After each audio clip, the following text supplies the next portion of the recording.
Right. We're here. We are live. We're live. Doug, lean over. I'm in. That's Hot Doug. There he is. That's true. Right here. Oh, Hot Doug. Hold on. I'm going to grab because he's going mobile. Yeah. That's Chris Markos. Yeah. What are you doing? And that's Nick Markos back there. These two guys just finished a documentary about that guy right there, Hot Doug. Weird. So you may have heard there was a sausage place over in Roscoe Village called Hot Doug's. It was in Avondale. Yes, it was. Originally, it was in Roscoe. Originally, it was in Roscoe Village. All right, Right. fair enough. Sorry, that was a little sassy of me. I apologize. You're full of sass. We'll edit that out. All right. No, we're live. We can't edit a damn thing right now. So anyways, Hot Doug's, it went away. It got some press.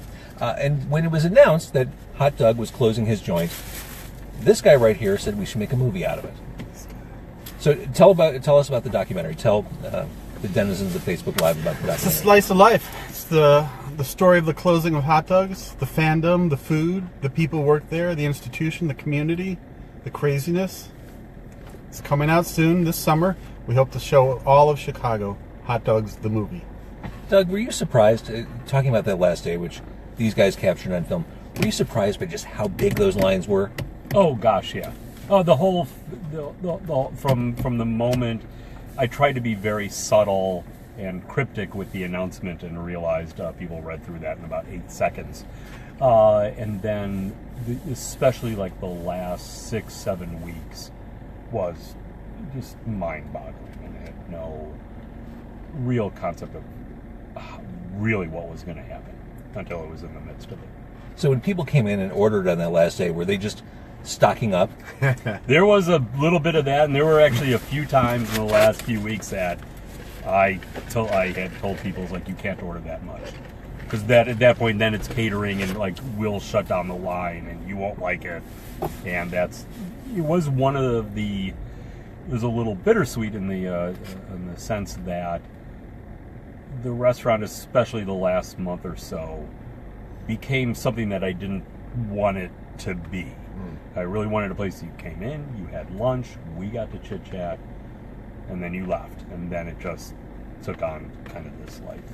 Yeah, I would even say from filmmakers' perspective, you know, we did film the final days of Hot Doug's, including the last day.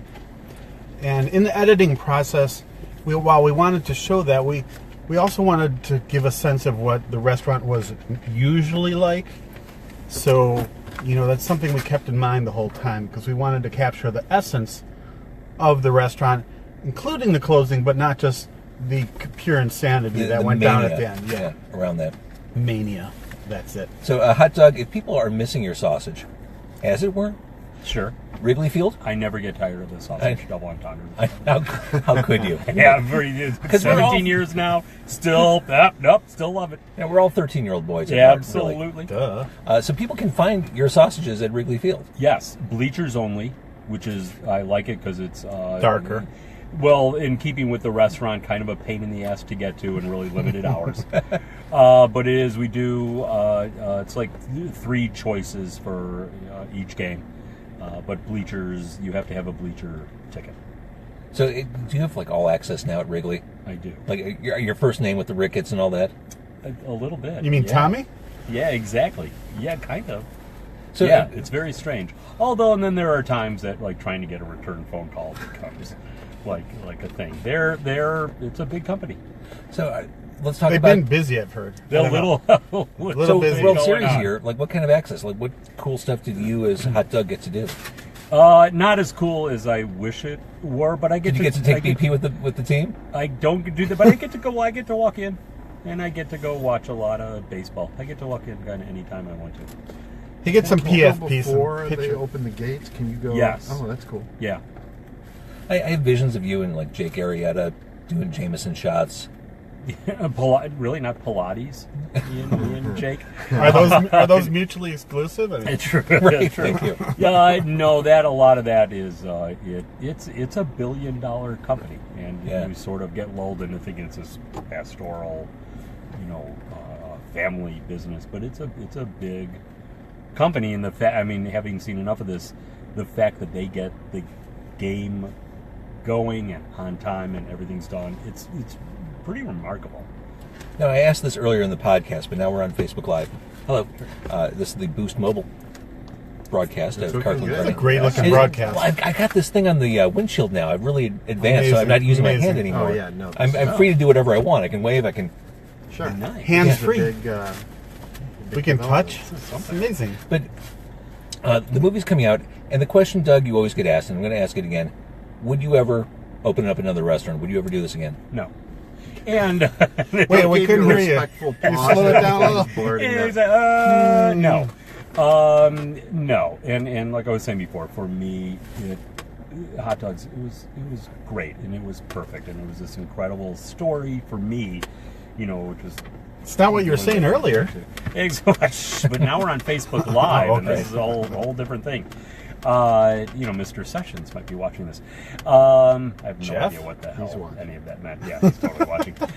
He watches it. Hi, Donnie. But it was such a perfect story for me. How it started, what all the craziness that went on during the 14 years, and how it ended.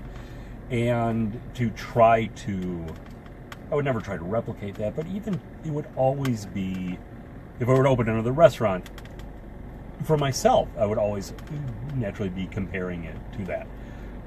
And the fact, knowing exactly how hard and how dedicated you have to be to opening a restaurant, and I am not a young man. I wasn't a young man when I started it. I am not a young man now. I do want to say, it's so daunting, and just have no desire. Chris Reynolds just checked in, said, "Now I want a hot dog." Oh, nice. That was nice. That should be a steady state of being, though. That should Wrigley never really Field change. Tomorrow night. Bleachers. Or stop on by. I have a grill at home. Bring your own dog. Grill. Yeah. Dana would also like a hot dog. I think when you guys go to a hot dog joint, now we can't go to hot dogs, but when you go to a hot dog joint, do you get one for the road? Like when I have to go retrieve hot dogs for the family, I always get a snack hot dog. Nice. Snack dog? Because one hot dog is never enough. You cannot. Never. Thank you. Yeah. I just ordered 2.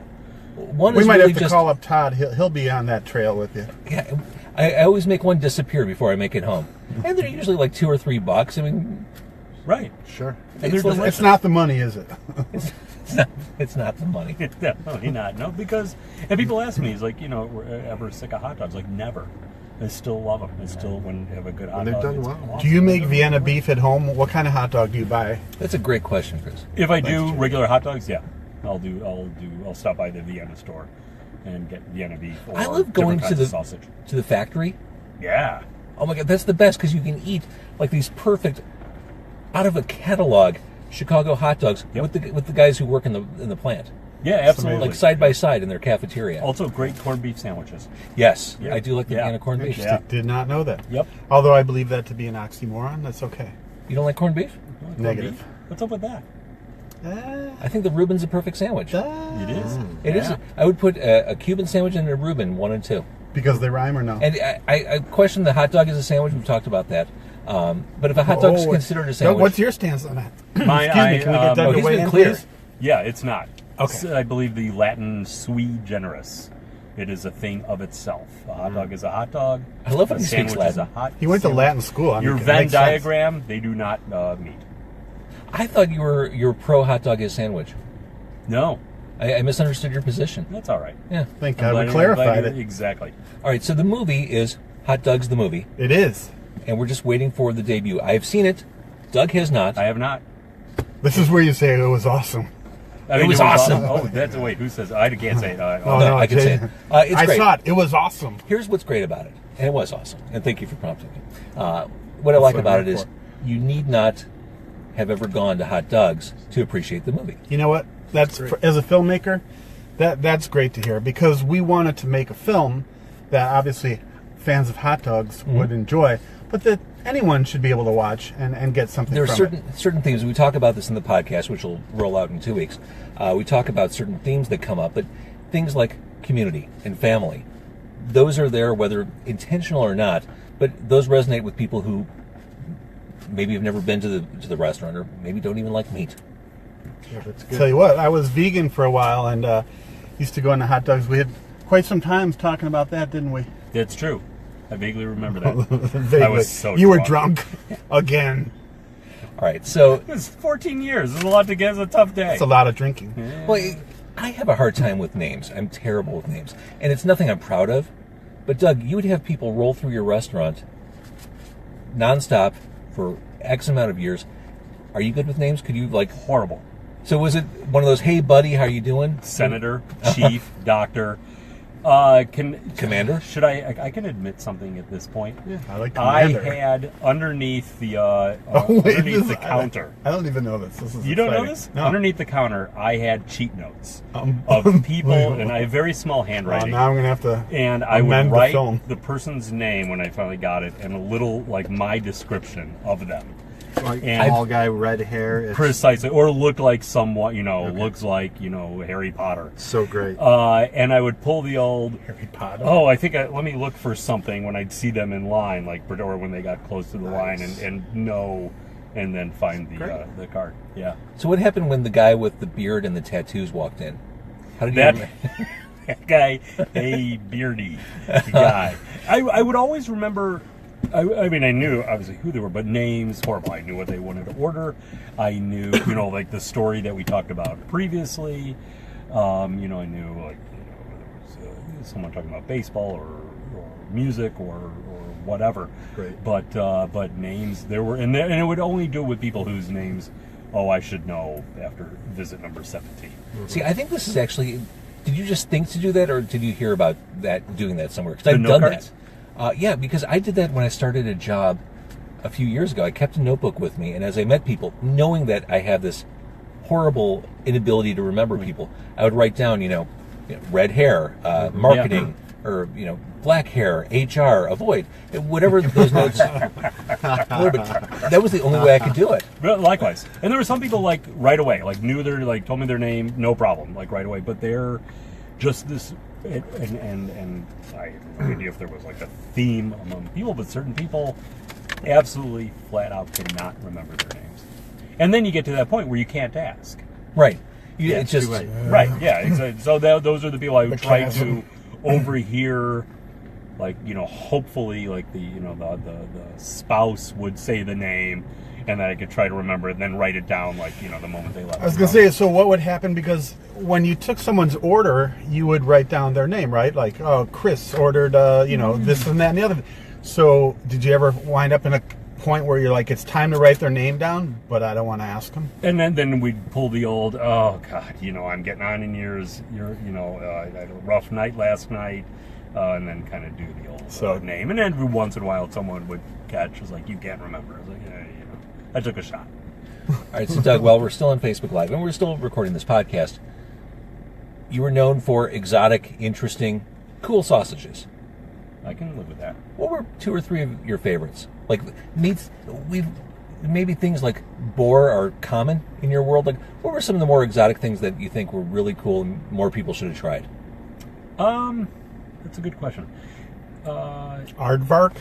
It wasn't really so much the different animals as much it was some of the different styles of sausage. We did a boudin block, which is this. You're gonna need to translate for us. That's right. It's a Korean sausage, obviously. It's this pork and veal and milk sausage. So it's really this sort of soft textured kind of, and a lot of chicken livers in it as well. So this kind of this funky, softer textured sausage that I think is fantastic. That was a tougher one to sell, because certain things people would, if it was alligator, no problem. Even the wild boar, any of the unusual animals, oh, okay, I'll try kangaroo. Some good sold kangaroo better than others. sausage. Yeah. Anything that might be they're- on Animal Planet sells well. We could stuff it into a grinder. Would you say it was totally in the pocket?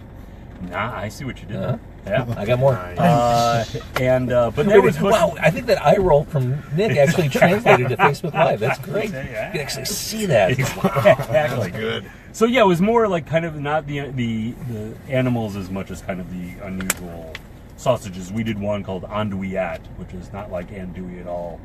Basically an intestine stuffed with more intestines. And yet people didn't really That's so go meta. for it. Exactly. A blood sausage.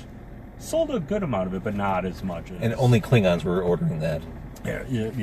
So is blood sausage? Is it blood? Is that what we're talking? That's it's literal. Thickener. Yeah. There's either usually cow's blood. Because there's those things like when they call it sweetbreads. It's not sweet and it's not bread. Correct. It's because like a trick. thyroid gland just doesn't sound as appealing. I have a sweetbread story. I was at Key 101. This was maybe late 90s, and I was vegetarian at the time. It was an interesting phase. And no one's perfect. I went out to, it was a record company dinner at Spago in River North. And, Spago was... It was the thing. Yeah, it was the thing. So are record companies. Exactly. Exactly. So we went out to the restaurant. I think it was a couple of disc jockeys, a couple of programmers, and I honestly forgot what the label was. But I'm looking at the menu, and usually when I went out for dinner as a vegetarian, I could find something on the menu. Whether it was a salad, I could always find something that I'd be able to eat. And I'm looking at the menu, I'm like, oh, sweetbreads. In my head, I thought they were pumpkin bread and zucchini loaf. I don't know what I was thinking. It was not thyroid gland. No. So the waitress comes by, and I order the sweetbreads, and everyone at the table knows me. They're like, Jesus Christ, what are you thinking? You're vegetarian. That's the farthest thing from it. I'm like, it's not like pumpkin bread and stuff. No, you fucking moron. Are you kidding me? That's great. Yeah. So awesome. Yeah. But here's the interesting thing. Did you send them back? Well, I mean, it was caught at the moment of ordering. Okay. But they didn't have an option for me. Like Spago didn't have a vegetarian. Like they wouldn't just be like, you know what? We do have vegetables, and we'll make something for you. No. No, I remember kind of roughing it for that meal. I don't think there would. I can't imagine there's any restaurant now that doesn't. I can't imagine. Yeah, it's I a couldn't imagine different back day and then. age. I mean, even when I opened Hot Dogs, we had a veggie dog on the menu right at the beginning because then my feeling was, well, there's a group of 6 people coming from an office and one of them's a vegetarian. I still want them to come to the restaurant. And we sold a lot of them. In the movie, I ate a number of them. Steve Albini's in the movie. Do you get along with Steve Albini? Do I? Yeah. Yeah, absolutely. Because he seems like the kind of guy who gets along with nobody. Were you there when we were filming? Really? You know what? I served him food. JK. We talked baseball. It was like, I think there was, I wasn't asking him for, anything or recording. So, no, we actually got along swimmingly. You joke around like, seriously, bro, you're a producer. You don't say stuff like that to him and get away with it. He's not a producer. He's an audio engineer. That's right. That's right. All right, so the movie. See, this is why I got along with him. Exactly right. Exactly right. The movie is Hot Doug's the movie. It is. This guy had the idea. These guys together made it happen. And it'll come out sometime this summer. Yes, absolutely. So there'll be